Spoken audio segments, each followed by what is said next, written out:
ఈ గాలి, ఆ హోరు, ఈ వెన్నెల, నువ్వు నేను ఇలానే ఉండిపోతే బాగుంటుంది కదా. ఉండిపోదాం. ఎలా? టైం అయిపోతుంది కదా. ఆపేద్దాం. అలా సినిమాల్లోనే అవుతుంది. అయితే అక్కడికే వెళ్దాం. ఏ హీరో, అలా ఎలా? ఓయ్ హీరోయిన్, ఇలా.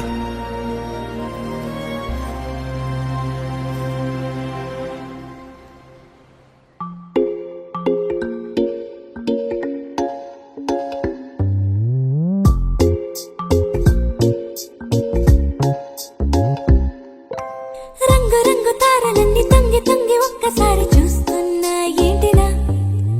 పైన లేని వెన్నెలంతా నేల మీదకొచ్చినట్టు నువ్వుంటే చూడవా? మంచువాన నన్ను ముంచనంట, వాన విల్లు మీద ఇల్లు కట్టినెవ్వరంట. ఈ లోకమంతా నిన్ను చూసినంట, ఏ దిష్టి నిన్ను తాకకుండా ఇంటిలోన దాచుకుంటా. రంగు రంగు తారలన్నీ తొంగి తొంగి ఒక్కసారి చూస్తున్నా ఏంటిలా? ఆ పైన లేని వెన్నెలంతా నేల మీదకొచ్చినట్టు